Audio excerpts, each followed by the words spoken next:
Oh, I'm so relieved. Well, hey there. Welcome back. Here is a guaranteed way for you to have a great day. The only thing is, it has to be a Saturday or Sunday and not a normal work day where you'd have something scheduled. It has to be on a Saturday or Sunday where you would probably have the day open enough to do this, okay? So here's what you do. You put on your schedule at least 6 hours on a Saturday. You just mark off, have to help friend move piano from his old house into storage and clean up the basement that has water damage. And you have to remember that you have to get there early because it just really smells and it's really nasty work.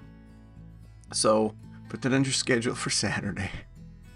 And then when you wake up that morning, you still begrudgingly take a shower just because you don't want to be smelly, even though you're going to get all dirty, and you take a begrudging shower. You get up much earlier than you want to because it's scheduled really early. You have your coffee and you just kind of sit staring at space and go, I don't want to do this. And then you get ready to go for the time that you put on your schedule to go. And then you walk over to your calendar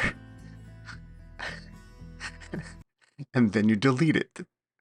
And then you go, oh, I'm so relieved. Wow, I'm so glad I don't have to do that. Why would you do this, right? Why would you mess with your mind? If you're new to my podcast, you might be thinking that. But if you're not new to my podcast, you know that that's the sort of stuff we do all the time.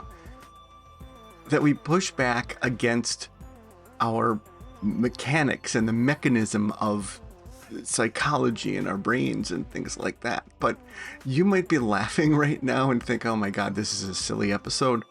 But this is true. And this will work. You can test this on a smaller scale. In fact, you've already tested this. You've already had stuff in your life fall through. And you're like, oh my God, I'm so happy. Now, the mechanics of that is such that people make memes all the time on this. They make their ADHD memes, or they make their introverted meme where they're like, this is me when my bestie and I are going to go out and they cancel. And I go, oh, that's too bad. It's terrible. And then meanwhile, they're like already in their pajamas and are watching a movie.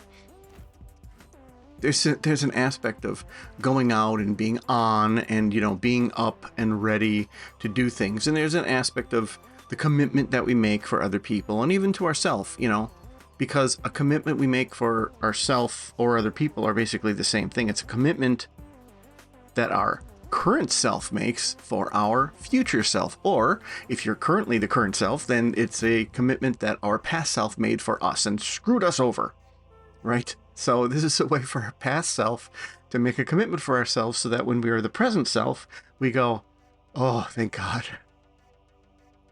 People do this all the time for other things. People actually cancel things a lot. And as I've said in one of my episodes, some people get caught in the, what should we call it? They get caught in the hole. They get caught in the loop of making promises for their future self that when they become their future self, they're like, hell no, I ain't doing this. Oh, that's not what I meant. Or, oh yeah, things have gotten tougher. I'd love to, but yeah, no, it looks like I won't be able to now. And people call into work because they want a mental health day, and I'm not saying that's a bad thing, but that also occurs. But this hilarious exercise in experimental psychology will it's worth it. Just try it. Just try it once. Just try it once. It can complicate your life if you're married and your wife is like, why is it on your schedule? Why are you getting up early or whatever, but it's worth it to try something like this. And if you're not willing to try this, again, you're not committing your day to 6 hours. That's the secret. You're giving your future self a gift of relief. It's the kind of similar relief that you have if you go to a party and you decide, A, I'm going to drink very little this time, or B, I'm not going to drink tonight. I'm just not feeling it, or whatever reason, right? And then the next day you wake up and you're like, oh, that's right, I didn't drink, or oh, that's right, I didn't overdo it finally, or whatever. And I'm not suggesting that you're somebody who's normally out of control. People who are just your average drinkers, and mind you, I'm in a state that drinking is sort of a competitive sport, and we have more than one city in which there are so many bars and pubs open that they literally have to wait for one to close to get a license because they're all used up. So I'm not talking about that. I'm talking about regular, normal, responsible people who, get invited to parties and go out with friends or whatever and just have a drink. But it's easy because, happiness and misery loves company, so people drink together and drink more than they normally would. And so I'm just using that as an example for the way you wake up the next day and you're like, oh yeah, that's right. But you also get that kind of relief if you're on a workout schedule in which you kind of do the every day or every other day thing, rather. When you do the every other day thing, every day's a good day because you wake up and you're like, oh, I didn't work out yesterday, or I worked out yesterday. I don't have to work out today. I'm going to work out today because I didn't work out yesterday, but tomorrow I don't have to work out. It's like every day is kind of a relief in that way. So this is just an exercise in a couple things. It's an exercise in, again, what your past self promises for your current self, or what your current self promises for your future self, and in the way that we can kind of create feelings in a way that's a little scary. If you've listened to my podcast episode called The Holy Grail of Positivity Bias, in which I introduce the opposite of the way that our brains are wired, because our brains are wired for negativity bias for a very good reason. Fire bad. Tarzan not put hand in fire anymore. You'll understand that we have a lot to work with, and it can be kind of fun. This podcast episode started out as just a silly joke in which I thought, well, what if I do like a 1-minute podcast episode where I tell people to do this? But as usual, when you hold it up to the light and you think about something, there's a lot to it. There's a lot to think about, because jokes work because they're based on facts, and when they're not based on facts, they're not funny.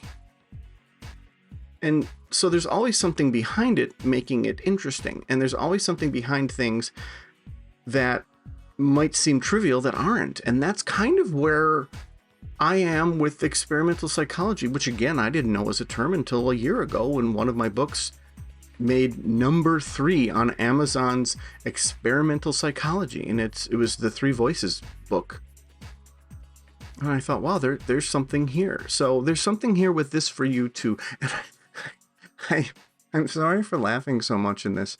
But I really find this so hilarious that you can just do this to yourself. Please try this. Let me know, and let me know if you decide there's something even more causing of relief when you delete it than like moving a piano and cleaning a dirty basement. Like maybe there's something like your friend's daughter's piano recital or something like that. And no offense to people who have kids who have piano recitals. I think that's wonderful. But there's always something that someone thinks is just horrible that someone may think is wonderful.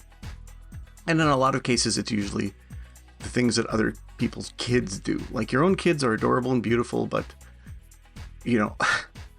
that can be one for you. But again, I chose the piano in the dirty basement because that's something I've dealt with before, and it's kind of fun to do that. So hopefully it kind of teaches you a couple lessons about relief and dread and how you experience emotions for something that doesn't even happen.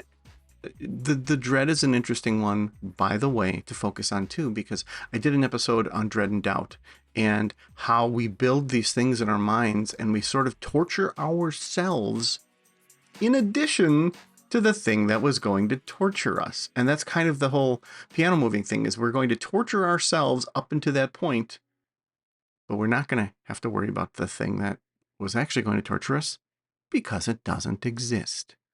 So thank you for listening.